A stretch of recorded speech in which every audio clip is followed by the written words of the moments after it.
Bonjour à tous, bienvenue dans ce nouveau numéro de Si on parlait sport sur TV78, l'émission à ne surtout pas manquer sur vos écrans, également en podcast si vous êtes un passionné de sport local. Vous êtes d'ailleurs de plus en plus nombreux à nous écouter en podcast et on vous en remercie. Alors pour m'accompagner aujourd'hui, les meilleurs chroniqueurs du monde comme toujours, présentation en musique comme d'habitude. On commence à ma droite par notre invité d'honneur, musique, du haut de ses 78 ans. Il a participé à 31 Dakar dans sa carrière dans le sport automobile. Sa première participation remonte à 1985. Il a gagné une étape en 1997. En plus de ça, il nous vient tout droit de Chatou. Le pilote Jean-Pierre Strugo est avec nous sur cette émission. Comment allez-vous, Jean-Pierre ? Je vais très bien, très content d'être là. En pleine forme ? En pleine forme. Alors, vous n'avez pas pu prendre le départ cette année, mais on reviendra sur votre rôle de coach pour le team 278, une voiture MD Rally Sport, conduite par Pierre Lachaume et Christophe Crespo. Rapidement, est-ce qu'ils en sont bien sortis ? Ils s'en sont très très bien sortis et je vais vous raconter ça tout à l'heure. Ok, on verra ça dans un instant. On continue de l'autre côté. Musique, c'est une véritable légende de cette émission. C'est un immense travailleur. Il peaufine jusqu'au dernier moment ses interventions. Tout est millimétré avec lui, millimétré comme un costume italien. Notre Italian lover Grégory Canale est avec nous. Bonjour Mickaël, bonjour Jean-Pierre, bonjour à tous. Très heureux de revenir sur le plateau de Si on parlait sport. J'avais loupé la première de l'année. Voilà, c'est ça. On est content de venir parler de sport, de sujets qui nous passionnent. Trop de travail, bien sûr. Trop de travail, c'est ça, qui nous retient sur d'autres sujets, on va dire. On continue à ma droite, musique. C'est désormais un titulaire indiscutable de cette émission. Ses jeux de mots sont dévastateurs, croyez-moi. Il fait partie des légendes de ce Si on parlait sport. Il va tout donner comme toujours. Philippe Volac est avec nous sur cette émission. Bonjour à tous, ça roule. Ça roule. Et ça va encore rouler pendant l'émission, puisqu'on va parler de Paris-Dakar, donc voilà. Ça commence très fort, oui. Je vous l'ai dit. C'est un serial, une serial personne pour les jeux de mots, en tout cas. On termine de l'autre côté. Je demande le silence sur ce plateau. Musique, c'est un mythe, une légende de cette émission. Le Louvre tente de nous le voler pour l'exposer dans son musée, tellement ses coups de gueule font partie de l'histoire de France. Coach Jean-Miss est avec nous sur cette émission. Mais bonjour à tous. Comment allez-vous, bonjour. Coach ? Ah, ça va impeccable. Je suis très content d'être sur le plateau avec Jean-Pierre. Voilà. Ah ouais. C'est une rencontre, parce qu'on en a souvent parlé de Jean-Pierre. Tout à fait. Mais vous l'avez jamais rencontré. Je l'ai jamais rencontré et je suis très heureux. Eh ben, c'est réciproque. Merci bien. Voilà, les politesses sont faites. On est parti pour l'émission. Nous allons maintenant passer au programme de l'émission. Nous allons parler du Dakar. Du coup, nous ferons un petit bilan de ce rallye mythique avec vous, Jean-Pierre Strugo. Nous parlerons aussi à des sportifs qui dénoncent une baisse du budget des sports à travers une tribune. Mais avant de parler de ces thèmes, nous allons parler du PSG et de la Ligue des Champions. La phase de Ligue des Champions, de la Ligue des Champions a livré son verdict ce mercredi 29 janvier. Et nos clubs français ont brillé. Ils sont tous les quatre qualifiés pour la suite de la compétition. Le PSG qui s'entraîne à Poissy dans les Yvelines a eu chaud, mais le club est passé avec une belle victoire 4-1 sur le terrain de Stuttgart. Le PSG va affronter Brest ou Monaco. Le tirage a lieu au moment de l'enregistrement et ils affronteront ensuite Liverpool ou Barcelone en 8e de finale au mois de mars. La question sur cette thématique, le PSG peut-il gagner cette Ligue des Champions ? Vu ce qu'on a vu depuis le début de la saison en Ligue des Champions. Oui pour vous, Philippe. Oui pour vous, Jean. Partagé pour vous, Grégory. Et non pour vous, Jean-Pierre. On va faire un petit duel entre Jean et Jean-Pierre, justement. Jean, vous commencez ? Oui. Alors pourquoi ? Alors oui, ils peuvent gagner la Ligue des Champions. Oui, tout simplement parce que c'est une compétition sportive. Donc, tous les clubs en lice à l'heure actuelle sont en mesure, éventuellement, de gagner cette Coupe des Champions.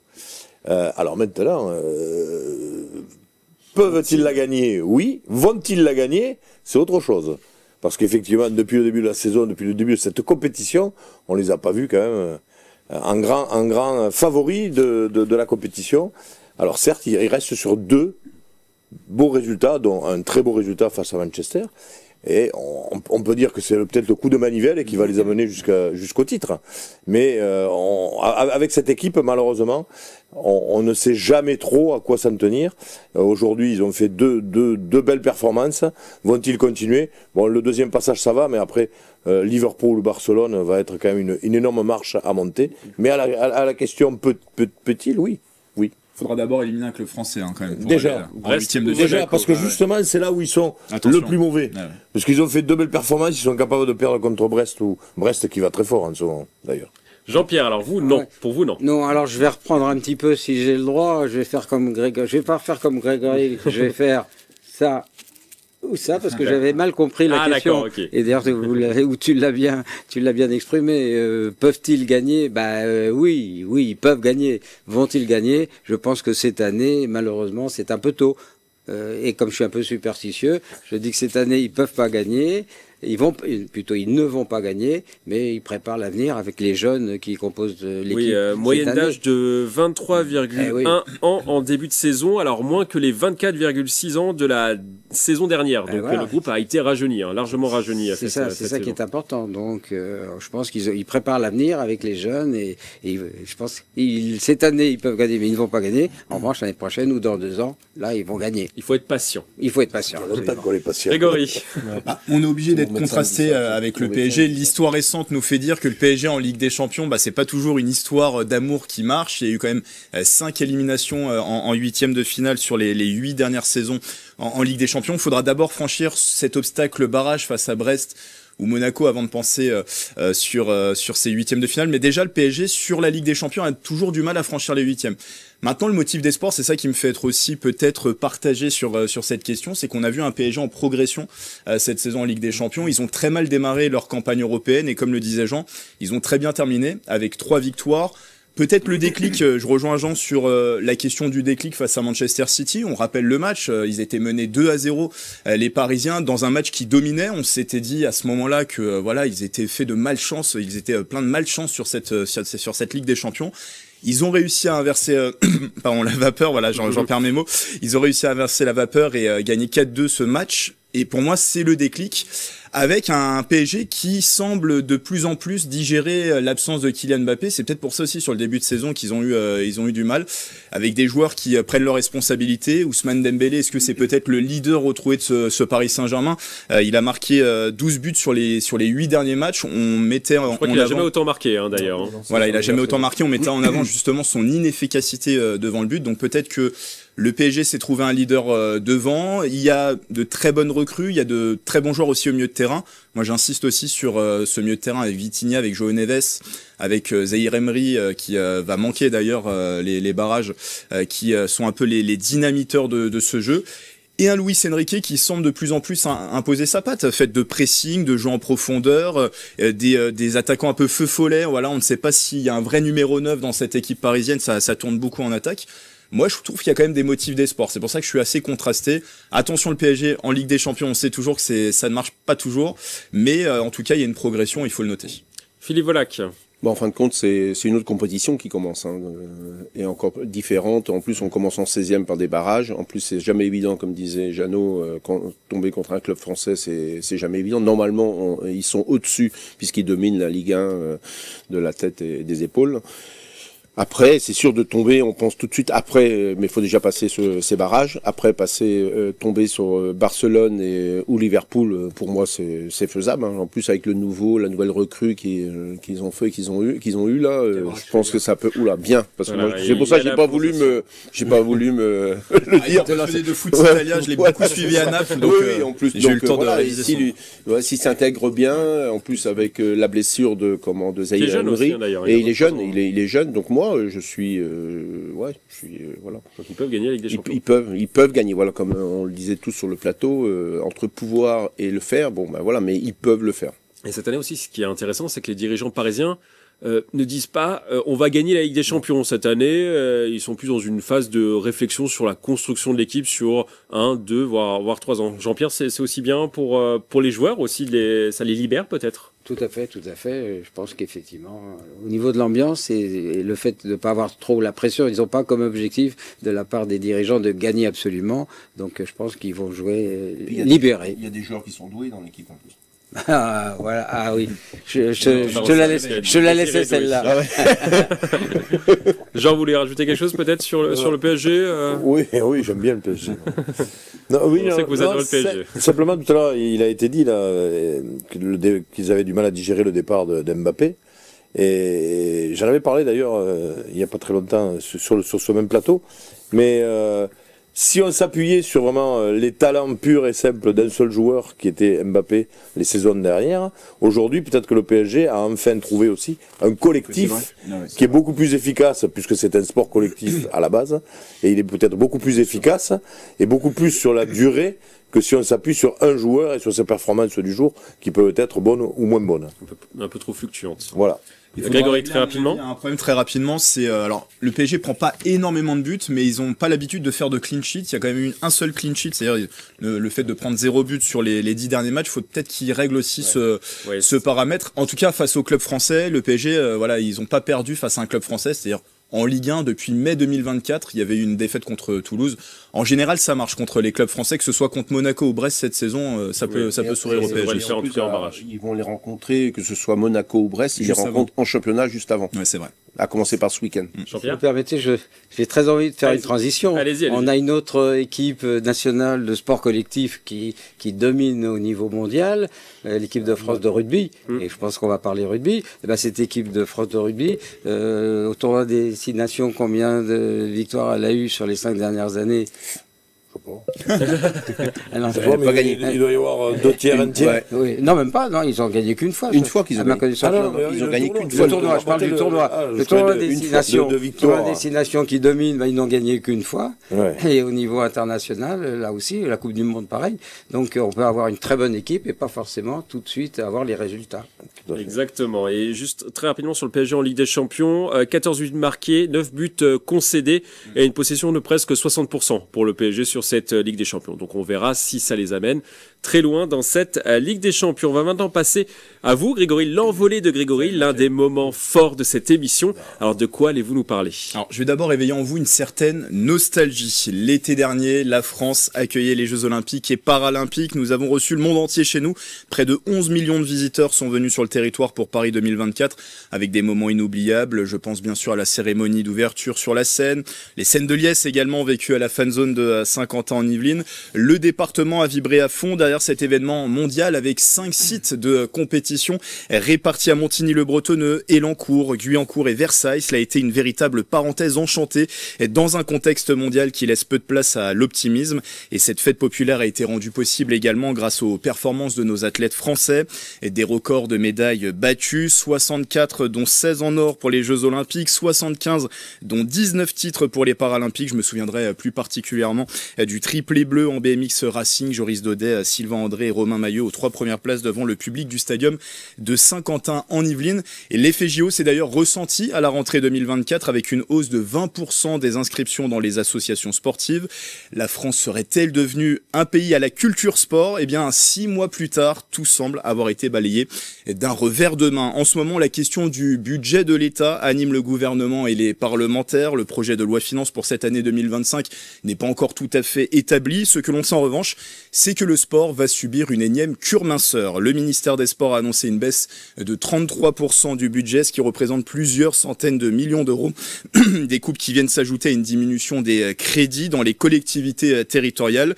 Même s'il y a quelques rétropédalages depuis de la part de certains membres du gouvernement, le monde du sport est sur ses gardes et a décidé de monter au créneau. Ensemble, entretenons la flamme de Paris 2024. C'est le message lancé dans Le Parisien. Il a été signé par plus de 5000 personnalités, présidents de fédérations, athlètes, ex-champions. 425 même sportifs olympiques et paralympiques ont eux crié leur colère dans le journal L'Équipe. Parmi les signataires, on retrouve le judoka Teddy Riner ou encore la paracycliste Marie Patouillet. Et depuis, ils ont reçu le soutien du président de la République et d'une bonne partie des Français. 74% d'entre eux estiment que la baisse du budget des sports est injustifiée, selon un sondage de l'Institut Flash commandé par la Fédération française de judo. 79% que le sport devrait être une priorité nationale. Et c'est là tout l'enjeu, selon moi. On a beaucoup parlé de l'héritage de Paris 2024. Il ne faut pas que cela reste une vaine promesse. Déjà, sur le terrain purement sportif, on rappelle que la France va accueillir de nouveau les Jeux Olympiques. Ça sera pour cette fois-ci l'édition d'hiver en 2030. Il faut donc permettre à nos athlètes de haut niveau de pouvoir se préparer dans les meilleures conditions. C'est la première chose. Mais le sport, ça va encore même plus loin. On parle là d'un sujet d'importance pour l'éducation des jeunes, pour notre santé physique, notre santé mentale, pour des pratiques aussi plus inclusive en faveur notamment des personnes en situation de handicap. Les Jeux Olympiques et Paralympiques ont été une réelle opportunité. Elles ont allumé une flamme de l'espoir. Ne la laissons pas s'éteindre. Bravo Grégory pour cette magnifique envolée. Une réaction autour de cette table, peut-être Philippe. Vous avez vu réagir. Ouais, je pense qu'ils vont revenir en arrière, moi je pense. Il y a déjà avec les ministres, ça change tout le temps depuis les JO. Il y en a déjà eu deux, en plus de celles qui étaient en place pendant les JO. Mais je pense qu'ils vont revenir, étant donné déjà le président de la République a aussi donné et c'est inadmissible de toute façon de toutes les promesses qu'il y a eu après les JO, pendant les JO, et comme ça après enlever 34 millions, c'est ça, 34 millions, c'est énorme, je veux dire. En plus d'avoir plus de licenciés dans tous les sports, c'est quand même ça peut pas le faire. Alors c'est 34 millions et en plus qui s'ajoute, je disais, à plusieurs centaines de millions d'euros, parce qu'il y a des crédits aussi qui ont été retirés au niveau des collectivités. Je pense qu'ils vont revenir en arrière, et c'est en ce moment que ça se... En tout cas, il y a le soutien populaire. Selon une étude, 74% des Français trouvent cette action injustifiée, 65% estiment qu'il n'est pas légitime que le sport soit le plus petit budget de l'État, et 79% pensent que le sport devrait être une priorité nationale. C'est ce qu'ils ont dit. Jean, qu'est-ce que vous en pensez? À l'école. Bien sûr. Eh oui. C'est faire 2 pas en avant et 1 pas en arrière. On fait des Jeux Olympiques magnifiques, qui ont été une grande réussite, qui a engendré des retombées énormes à la base de 20%, c'est ce que Grégory a dit, 20% de plus d'affiliation dans les associations, toute l'année à travers la télévision, la radio, tous les médias. On entend qu'il faut faire du sport, que c'est bon pour la santé. On est le seul pays européen à attacher le moins d'importance au sport à l'école, ne serait-ce qu'à l'école. Au départ. 1 heure, voire 2 heures par semaine. Et encore, c'est même pas obligatoire. Enfin, je dirais que la place du sport dans notre pays n'est pas bonne. Elle n'est pas bonne. Et là, l'État enfonce encore plus le bouchon et met la tête encore plus sous l'eau. Donc là, je dirais même que c'était inadmissible. C'est inadmissible parce qu'on fait d'un côté de la publicité comme quoi il faut faire du sport, pratiquer du sport, c'est bon pour la santé, c'est bon pour la tête, c'est bon pour tout. Et de l'autre côté, c'est du flan, c'est des annonces quoi. On dirait qu'on est encore dans l'annonce politique pour se faire un petit peu voir et dire ça fait bien de dire ça, mais derrière on enlève les moyens. Donc je suis un peu d'accord avec Philippe. Je crois qu'ils vont revenir parce que je crois qu'ils vont pas avoir trop le choix. Parce que là, c'est trop impopulaire. En tout cas. C'est trop impopulaire. Surtout qu'on a quand même des sportifs, à travers par exemple Teddy Riner le premier, qui est maintenant très médiatisé par rapport à ses performances sportives. Et je pense que ça va. Quand on voit les personnalités sportives qui ont signé cette tribune, il y a quand même c'est pour ça, du poids quand même. C'est pour ça.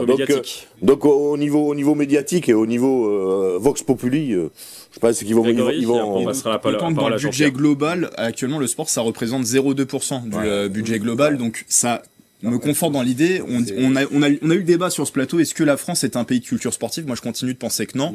Je pensais que les Jeux Olympiques et Paralympiques pourraient impulser une nouvelle voie. Il y a quand même près de 8 Français sur 10 qui affirment pratiquer une activité sportive au moins une fois par semaine, alors qu'il y en avait 61% juste avant les JO. Donc, on peut le devenir peut-être. On peut le devenir, mais en tout cas, là, les premiers mois qui suivent les Jeux Olympiques ne laissent pas bonne place à l'espoir, on va dire. Jean-Pierre, qu'est-ce que vous en pensez?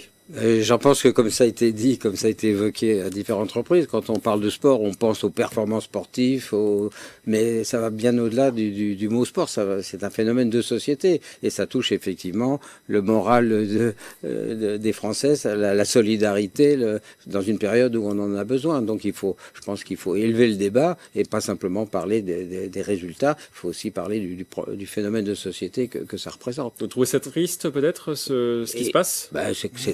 C'est inadmissible.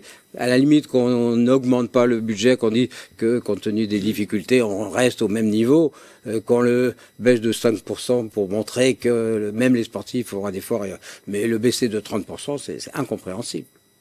On va maintenant parler du Dakar avec vous, Jean-Pierre Strugo. C'est notre dernière thématique dans cette émission.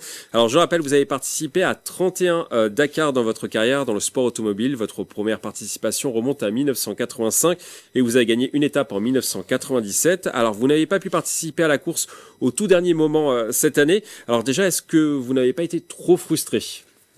J'ai participé, j'ai fait mon 32e Dakar de manière virtuelle, avec TV 78. Chaque départ de spécial, je savais par mon expérience et compte tenu du profil ce qui allait à peu près se passer, la journée de repos, l'étape de 48 heures. Donc je l'ai fait par l'esprit et non frustré, non, parce que c'est une décision que j'ai prise pour plusieurs raisons et chaque raison était justifiée. Et compte tenu du résultat que la voiture TV 78 obtenu cette année, je suis très content de ce qui s'est passé. Alors, vous avez joué un rôle de coach à distance pour le team 278, une voiture MD Rally Sport conduite par Pierre Lachaume et Christophe Crespo. Ils ont terminé à la 16e place à 6h53 minutes et 54 secondes du premier à la Raggi sur Toyota et surtout ils ont remporté le trophée en catégorie 2 roues motrices. C'est un beau classement, espéré. Qu'est-ce que vous en pensez? Je pense que c'est un résultat très formidable et j'en suis fier. Et ils ont été vraiment tout à la hauteur de l'objectif qu'on pouvait se fixer. Aujourd'hui, pour des amateurs, parce que ce sont des purs amateurs, Pierre est propriétaire de plusieurs magasins Sport 2000, Christophe Crespo travaille dans une société, et donc pour eux, pour des amateurs terminés 16e, ça veut dire juste derrière les voitures d'usine, les professionnels, c'est vraiment un résultat assez inespéré, et vainqueur de la catégorie des 2 roues motrices, ce qui est aussi un très beau résultat. Vraiment inespéré ou finalement quand on voit la configuration de la course, non, parce que effectivement, si tout allait bien, s'ils étaient à la hauteur de leur qualité, ils pouvaient terminer entre 15 et 20. En fait, c'est ça leur place. Ils terminent 16e. Ils terminent 16e, sont vraiment non, c'est pas inespéré, c'est comme le PSG tout à l'heure, mais c'est vraiment un résultat optimal. Question aux autres, du coup, que vous pouvez également débattre, poser les questions à Jean-Pierre. Est-ce que, selon vous, l'aventure est réussie pour le team 278 Oui. Vous pouvez dire non, il est gentil, Jean-Pierre. Oui. Alors, Jean, qu'est-ce que vous en pensez? Bien sûr. Moi, je suis admiratif, je tiens à le dire, parce que 31 Dakar, 32 même virtuellement, mais 31 Dakar, c'est quand même quelque chose. Parce que c'est pas une compétition facile. C'est physiquement difficile, c'est même dangereux, parce que malheureusement sur les différentes éditions, il y a eu des décès, donc moi je suis admiratif, c'est bien, c'est un phénomène puisque c'est le record. C'est le nombre de participations et en âge, voilà. Donc on a un recordman du monde. Doyen du Dakar l'année dernière. Le doyen. Et ensuite, il y a eu des résultats, on peut pas le nier. Je pense quand même que le fait que Jean-Pierre ait participé un petit peu à cette course virtuellement a amené aussi quelques indications précieuses aux pilotes qui ont réalisé cette performance. Justement, comment vous avez fait pour les coacher, Jean-Pierre? On communiquait tous les jours. Le coaching, finalement, c'était quand même assez limité parce qu'ils ont tous les deux beaucoup d'expérience. Ils ont fait plusieurs Dakar, ils ont déjà eu des bons résultats. Mon rôle principal, ça a été de leur rappeler qu'en fait, un Dakar, pour des privés, ça ne se gagne pas. Ce sont les autres qui le perdent.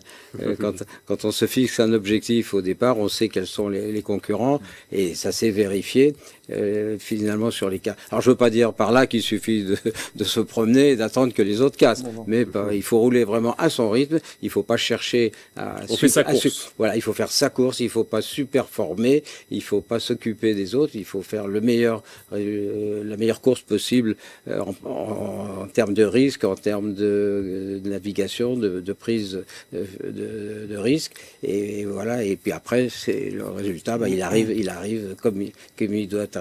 C'est ce qui s'est passé avec eux. Vous les avez eu au téléphone tous les soirs, matin? Ça se passait comment? C'était plutôt par WhatsApp et par mail et par SMS, effectivement. Et pendant les journées de pause, peut-être aussi? Vous les avez eu un peu plus pendant les journées de pause? À la journée de repos. La journée de repos, là, effectivement. Et à chaque fois, je me répétais, je leur disais, c'est très bien, vous continuez comme ça, ne prenez pas trop de risques. Et là où on voit, par exemple, qu'ils étaient vraiment dans leur rythme, un petit détail, les crevaisons. Oui. Les crevaisons, ils ont crevé une seule fois. Donc ça prouve qu'ils étaient vraiment dans leur rythme. Quand on voit les premiers... Et vous l'aviez dit avant que le buggy parte là-bas au Dakar. Vous aviez dit que ça serait l'un des éléments forts du Dakar. Tout à fait. Quand on voit les premiers qui sont obligés de prendre des risques insensés, le Dakar se joue souvent sur des crevaisons. Loeb, l'année dernière, a perdu le Dakar parce qu'il a crevé 3 fois, il avait que 2 roues de secours, tandis que eux, ne crevaient qu'une seule fois, c'est un indice. Grégory, qu'est-ce que vous en pensez? Au-delà de l'objectif réussi. Rempli, bah oui, objectif rempli entre 15 et 20, ils terminent 16e. La catégorie de roues motrices, si je dis pas de bêtises, avec plus de 2 heures d'avance sur leur poursuivant. Donc voilà, ils l'ont aussi remporté haut la main. Et moi, la question que j'avais envie de poser, c'est aussi sur la gestion. On a l'impression qu'on a eu quand même aussi une gestion parfaite. On parlait de cette journée de repos. Il y a eu, si je me rappelle bien, quelques petits soucis techniques qui sont arrivés sur la voiture juste avant cette journée de repos. Et ça a permis de faire les réparations. Donc finalement, il y a eu aussi une bonne gestion pour après repartir. Est-ce qu'on peut appeler ça de la gestion? Gestion ou de la chance? La gestion, oui. oui. Là, c'est vraiment, parce que c'est ce que je dis toujours, pour réussir un bon Dakar, il faut une bonne voiture, une bonne assistance, un bon pilote, un bon copilote, et puis le petit coup de pouce de la chance. Et là, c'est vraiment, la chance. ça s'est vraiment vu, puisqu'ils ont eu un seul gros problème technique, mécanique, et ce problème, ils l'ont eu la veille de la journée de repos, ce qui a permis aux mécanos que normalement la journée de repos on fait une révision complète de la voiture. Sur les voitures d'usine ils remettent une voiture à neuf. Sur nos voitures on fait une révision bien complète. Mais là ils ont eu ce problème qu'ils ont eu dans l'avant-dernière étape avant la journée de repos. En fait, ils ont eu une perte de puissance moteur et ils pouvaient plus, ils roulaient à 70, 80 au maximum au lieu de rouler à 150. Et s'il y avait eu des dunes, ils n'avaient pas pu les franchir. Et ça a été un problème qui finalement, je crois qu'ils l'ont pas trop. Et même les mécanos, ils ont été obligés de changer tout le circuit électrique, ce qu'ils n'auraient pas pu faire une étape normale. Philippe, une question peut-être à poser à Jean-Pierre. Déjà, bravo. Je vous vois admiratif, hein, vous avez les étoiles plein les yeux là. Je suis admiratif, c'est sûr que c'est une performance, comme je le disais tout à l'heure, c'est une performance humaine, physique, parce que faut vraiment tenir quand même, parce que et comme je le disais, c'est après le Vendée Globe, c'est quelque chose de phénoménal. Je l'ai suivi cette année grâce à TV 78 et aussi, c'est pour ça que je l'ai vraiment mieux suivi cette année que les autres années. Et je dis bravo parce que je suis content d'être à côté de vous sur le plateau. Ouais. Alors, je précise quand même l'âge de Jean-Pierre, 78 ans. Et oui. Voilà, il est fait par an, je tiens à le préciser. 78 ans. Est-ce que c'est quoi l'avenir finalement dans le sport automobile? Est-ce que vous comptez redevenir coach, repartir? C'est la question que tout le monde se pose là devant son écran. Je me la pose aussi. Très franchement, j'ai envie de repartir. Cette année, je considère que c'était un break et c'est très bien que ce soit pas systématique. Ça prouve que pour repartir, il faut que toutes les conditions soient réunies. Elles ne l'étaient pas cette année, mais effectivement, au mois de fin janvier, pour penser déjà au Dakar de l'année prochaine, je pense pouvoir repartir. Et si je repars pas, ça sera de toute manière, j'aurais remonté un projet. J'ai l'intention. Et le Dakar, on commence déjà à y penser maintenant. Et de toute manière, je prépare un projet pour l'année prochaine. Ça se prépare un an à l'avance? Oh oui, bien sûr, oui. Ne fût-ce que les budgets pour faire un bon projet, pour faire des bonnes retombées médiatiques et sponsorées, ça se prépare dès le printemps. Jean? J'ai une question. En parlant de budget, c'est combien un budget, à votre niveau, pour participer, pour faire le Dakar? Avec une voiture. Écoutez, j'espère que ma femme ne regarde pas l'émission. Les budgets, ils sont très variés entre les pilotes les voitures d'usine. C'est plus d'1 million par heure. Parce que un amateur qui part avec un minimum de moyens en préparant lui-même la voiture avec ses copains, son mécano, c'est quand même au moins 100 000 euros. Et pour avoir un très bon budget, pour avoir un projet un peu dans une écurie structurée comme nous, c'est plutôt le double, c'est de l'ordre de 200 000 euros. Voilà. Alors pour compléter la question, budget qu'on trouve avec des partenaires financiers, des sponsors, avec toutes les retombées que ça peut avoir pour eux, et surtout quand ils sont suivis. Et ça sera pour l'année prochaine. On re-signe du coup, c'est ça après l'émission aussi pour le prochain Dakar. Cette année avec TV 78, ça a été une première expérience et qu'on va améliorer pour l'année prochaine. Et pourquoi pas avec TV 78 qui soit sur le terrain, un reporter qui sera sur le terrain, qui pourra suivre toutes les étapes. Écoutez, n'hésitez pas, nous on est disponible, il n'y a pas de souci. Et pour la compétition, vous avez le choix dans la date ou elle est imposée? Elle est imposée pour la compétition, la date. La date, c'est toujours la première quinzaine de janvier. Ça change pas. Ah oui, le Dakar, c'est toujours première quinzaine de janvier. On va juste se quitter par une image, je sais pas, on l'a vu tout à l'heure, c'est la voiture qui est sur deux roues. Le petit coup de pouce de la chance, Voilà. là, effectivement, la chance a fait qu'elle est retombée du bon côté. Tu pourrais mettre la chanson, là. Et d'ailleurs, l'année prochaine, on va mettre TV 78. En dessous, c'est ça. Ouais, il faudra y penser. Merci à vous, en tout cas, Jean-Pierre Strugo. Vous nous tenez au courant pour l'année prochaine, pour le Dakar 2026. On serait, une nouvelle fois, ravis de faire un partenariat avec vous. Alors, c'est déjà la fin de cette émission. On va terminer, comme d'habitude, par une citation. Aujourd'hui, je vous propose une citation de la légende de la F1, Ayrton Senna, triple champion du monde. Idéalement, nous sommes ce que nous pensons. Dans la réalité, nous sommes ce que nous accomplissons. Je vous laisse méditer sur cette phrase. À bientôt sur TV78.